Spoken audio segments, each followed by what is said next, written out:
it's pretty safe to say. God give it, God take it away. It's the worldwide American way. What's going on, team? Proof here, and today I have a new testing profile, deck profile of a deck that I've been testing lately for Crazy 8, and this came about because of a few reasons. Mostly because OTT has been gifted, I guess you could say, a new card in Stillwater. I think her name is Ikashima. I think that's how, I can't remember. I always call her Stillwater because it's easier to remember. And this card for OTT pretty much shut down us having to rely on getting to GB8 as fast as possible, because Stillwater can restrict G Guardians. So in the prospect that your opponent can G Guard our first stride into Stillwater, we pretty much lose any option of going into Crazy 8 or to Hellhard 8 by the time the game is over, because they can use upwards of 4 Stillwaters over the course of the game because of her GB3 skill. And with that, kind of started thinking about ways to reconfigure the deck.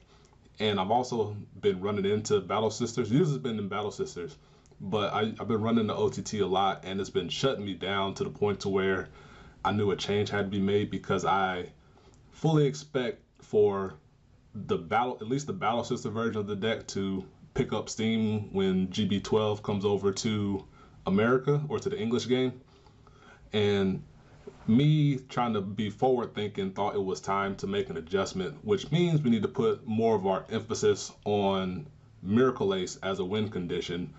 Lately with Hellhard 8, he was more of a backup option that you can maybe go into if things were right. But with Stillwater being on the horizon, I wanted to get ahead of the game and build my deck around the idea of getting to him and having him be a reliable finisher against decks like those that can restrict G Guardian, or against decks that can be aggressive and reduce their hand size down to where Miracle Ace can eke us out a win. And I took some inspiration from my own testing, from Japanese lists I've been seeing that have been topping, and it's kind of just compiled it all together into a cohesive unit, I feel, so far, that I thought would be good to share. And I wanted to start doing these more often, maybe every other week, maybe once a month type of thing, just because I'm always testing stuff and I don't share it as often to profile form. I usually put it onto the Discord. If you guys remember that, you know what I'm talking about. I just dump all knowledge down there. But I thought it'd be good to put a video up and let people see what I've been testing, and maybe they can use it for their own testing purposes and get some use out of it. So with that, let's hop into the deck profile, or testing profile, whatever we want to call it. We'll figure it out. So for our starter, we always, of course, we have Mecha Trainer. He's always our starting Vanguard, just because of the utility he gives, being able to search out Lionesses for us, or stride fodder to search out for Rising Nova, or for just any general purpose that we need. And for the remaining grade zeros, we have 3 more Mecha Trainer. I always want to play 4 in this deck.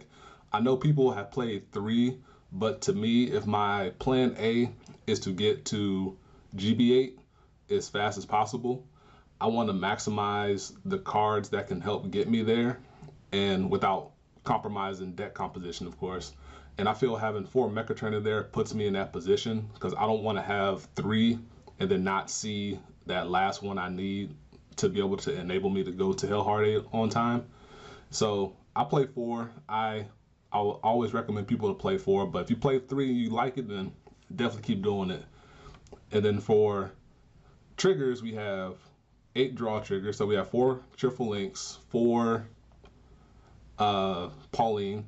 I know people can split it up however you see fit, because we have enough draw triggers to go around. And then we have 4 Double Watch. I know this is the main surprise, just because if you're familiar with me, I've always been a proponent of wanting to get Double Watch out of the deck.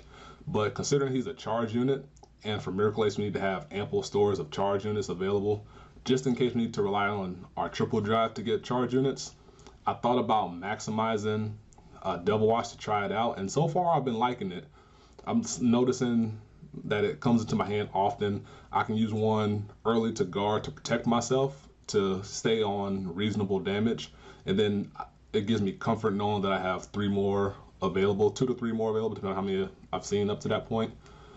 And so far I've been enjoying it. It's saved me against a couple games I've played just because I've had multiple ones to go into. Like I had 2 in hand with Miracle Ace, and then I was able to search out a 3rd one, so that way I can effectively make his Soul Blast skill a Soul Blast 1 instead of a Soul Blast 2. So far so good. We'll see if it sticks that way, but as I said, so far so good. And of course we got 4 Linuses here.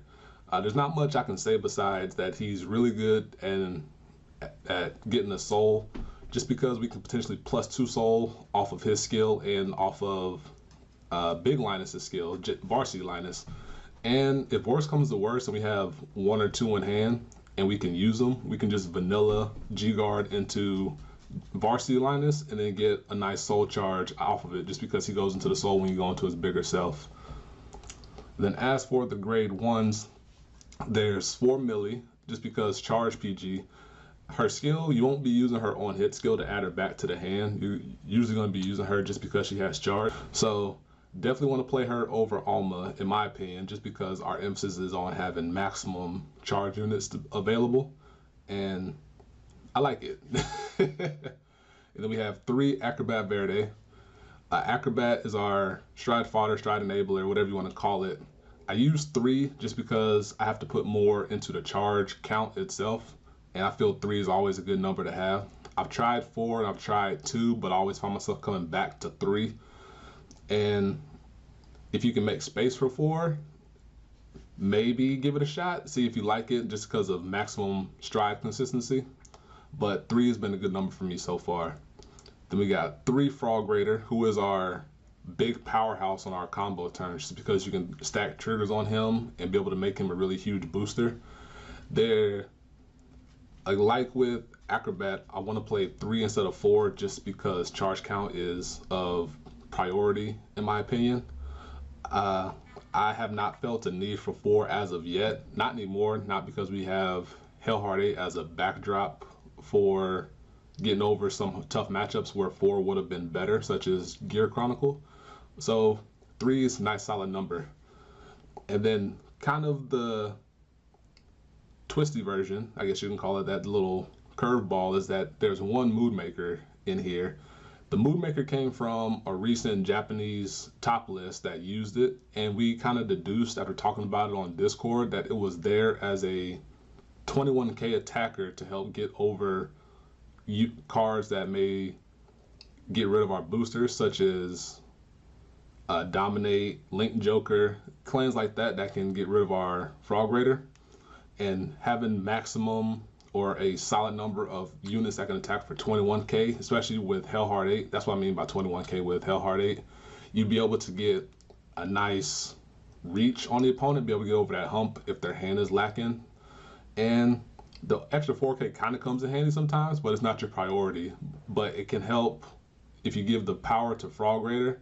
It can help make all your non-9k attackers hit for an extra stage of guard on your opponent.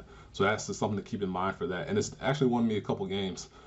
And then the last grade 1 is Rain Elemental Tier, which is basically used for our Hellhard 8 turn, just because that burst counter charge works really well with Hive Maker. And when I get to the G zone, you'll see that I have ample stores of crate elementals to be able to enable Tier to be able to do its thing. And for the grade 2s, we're going to start off with the 3 Axe Diver in here. This is a new addition to my personal deck.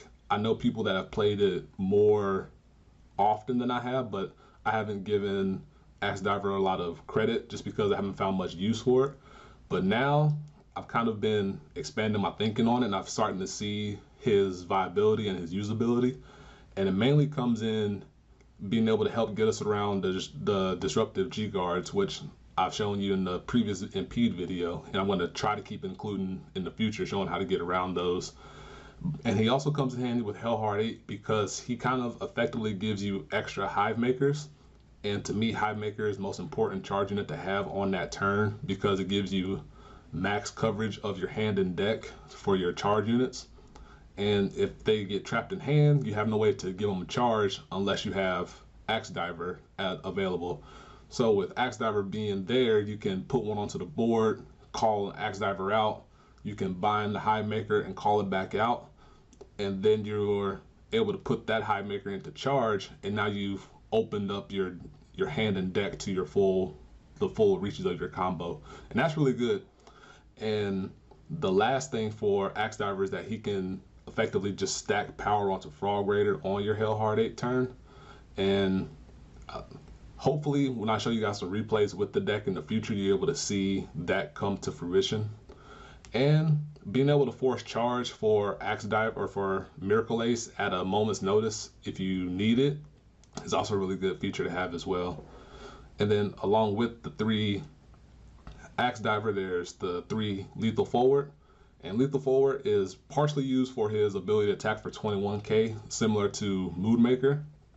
And his on-hit ability is really good and it's really pressuring, especially in the context of the Hellhard 8 turn, just to get free power onto Frog Raider.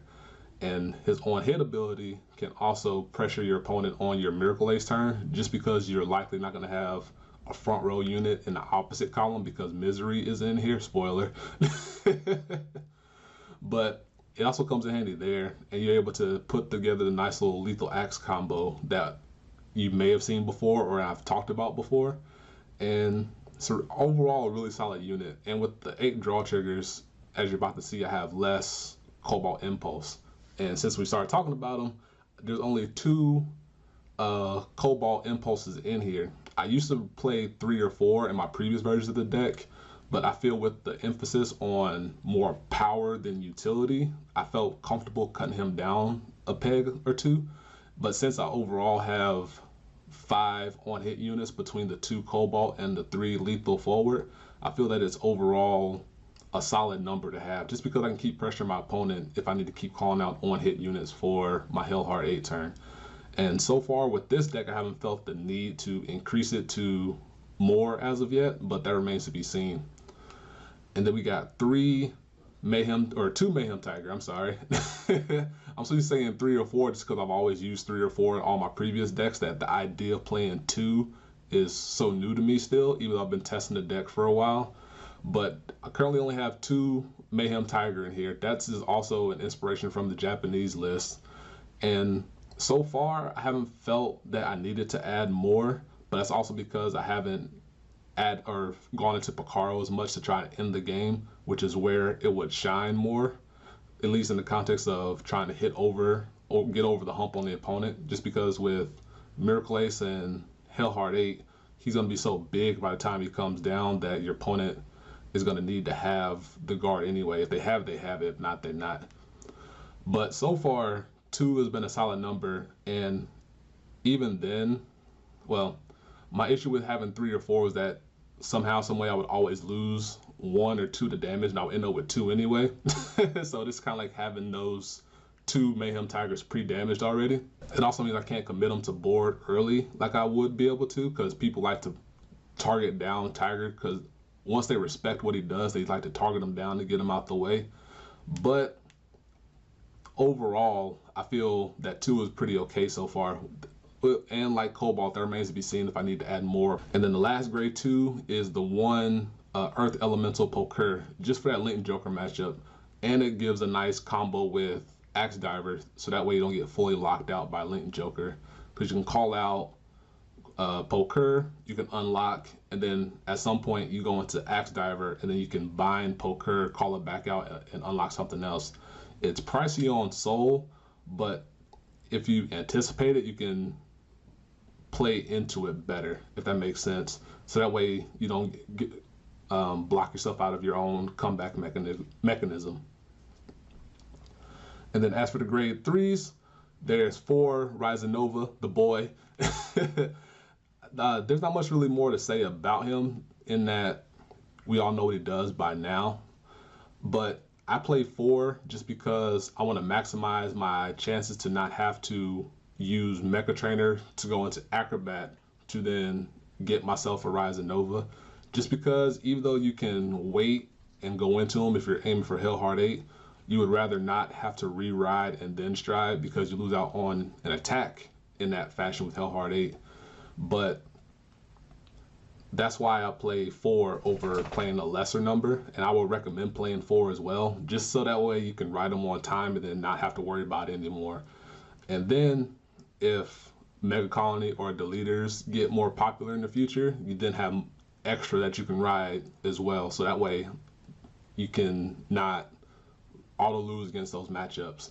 So definitely recommend 4 just because it enables all your combos. It enables your lethal forwards because he needs a Ryzen. It enables your Frog Raider because he needs Ryzen, and so on and so forth. And then the last grade 3 is Hive Maker, which, as I mentioned before, to me is the most important charge unit to have available on your Hellhard 8 turn. And it's also important to have on your Miracle Ace turn, just because we have so much unflipping via double watch during that time. We can effectively turn 2 soul into 1 counterblast, and if you have multiple Hive Makers in hand, you can put more attacks on your opponent without having to commit soul for Miracle Ace, and you can save those for later. And the deck before, at least the Japanese list that I tested or I was inspired by, had 2 Hive Maker and 1 Dove, and I tested the Dove for a while and it kind of came in handy, but overall I felt having a third Hive Maker was more important, just because with Axe Diver it kind of gives you that pseudo 6 Axe Divers or pseudo 6 Hive Makers, and that way you can always have one available at a moment's notice, which to me is really important. And then for the strides, we have 2 Supernova. He was reduced from 2 to 4 from prior testing, just because I often found myself not going for the second stride Supernova play. I would always go into Picaro, or by the time if I had it, go into 8. And having 2 Supernova means I could still use his skill to put an important charge unit back into the deck for later. Mostly it's a Tiger, Hive Maker, or an Axe Diver, more or less. Just whatever I have in hand. If I feel I can effectively stride next turn, I'll put one back to the deck just to save it for later. Yeah, that's mainly his biggest use now, is to put a charge unit back into the deck while getting me a flip up. That way I can have more G-Guard flexibility for the future. And then there's 2 Miracle Ace, the old boy, the old finisher. But with this version of the deck, he has more prominence because there's more charge units, more concentrated into the deck. I think if I remember correctly, there's 21 charge units in the deck, which is a really solid number. And we use him as our finisher against the likes of Battle Sisters or anything with Stillwater. Anything that, if we end up losing the heals early for Hellhard 8, we can fall back on Miracle Ace and be able to effectively finish the game out, as long as we plan for him, which means calling out Axe Divers for, or not Axe Divers, Double Watches for Rise and Stride skill, just get that nice +2 soul going and just build into him, and then we can get a big combo turn out of that. And he's still really good. Definitely, I would recommend playing him, just because with the meta coming up, he's going to have more increased importance. There's also we have 2 Dirty Picaro in here. I used to have 1 in here because I always thought 1 was all that we would need it. But as time went on, and as Kagero's gotten more prominence into the meta again, 2 might be better, just because we can help bait out certain G-Guards like MP Dragon, Denial Griffin, things like that. We can bait those out with Picaro, to where if we go into 1 Picaro, we can then follow it up with a 2nd Picaro. And since we have so many double watches in the deck, we can effectively get that counter blast back. That way we can go into it again the following turn without committing as many resources to the board or being locked out of the skill. So if you only have 1 in your deck, you can keep 1 and then add 1 elsewhere. For my purposes, I like to have 2, just because I like to use 1 as a setup stride and then maybe another one as a finisher, or for a double setup stride against something that can disrupt my board. I say go for 2, but if you only have 1 and you don't have the resources to get the second one, definitely use that 1 and then find another spot for the second one. And then there's Heat Element Merindol. And the importance of Merindol is that he gets a flip during the act phase and not when attacking like Supernova does. So that way, if we're trying to damage control our opponent, we can flip up Seabreeze, which is the next card, and which we want to use to enable tier. But we flip up Seabreeze, which we all know it does. We all know and love them. And then we can attack into our opponent's rear guard and save them from taking the damage. So that way they have less resources to use for their own turn, and we're ready to go into Hellhard Eight on our following turn. And after Merindol, there's Seabreeze, which, as I mentioned before, we all know and love. There's not much to really explain about it other than you can go from Seabreeze into Hellhard 8 if you have the 3 hills available, because if you go Seabreeze, you have 1 face up, and then after that you go into 3 G-Guard Linusi. 3, you go into Linus 3 times, and that puts you at 7 face up in the G zone, and then you go into Hellhard 8 from there. So we play him just because we can get the first shot on our opponent if we're grade stalling intentionally, or if we have to grade stall for other reasons, like if we're having a G assist or something like that. We can still go from Seabreeze into Hellhard 8 effectively, and that's why we want to keep it around. And we're not totally vanilla just because we have Axe Diver around now to enable charge on something, so that way we kind of have intermediary plays. So something to keep in mind for the future. We have our finisher, the primary finisher for the strides is Hellhard 8, or Temerarious Cataclysmic Rogue Hellhard 8. That's such a long name. But he is our finisher. He is the one that we want to go into at all times if possible. But as I mentioned before, we reconfigure this deck so that way we can take a little bit of emphasis off of him if the situation arises. And that way all our eggs aren't in totally one basket, and we have the follow-up means to go into other stuff as well. But if we're up against a matchup that's favorable to go into him, we definitely want to aim for him if at all possible. And we only need 1 just because if your opponent gets through the Hellhard 8 turn, you likely won't have resource to follow it up after that. So I know people that have played 2, 1 to try to bait out the big G guards and stuff like that, and then they go to the one after that as the cleanup turn.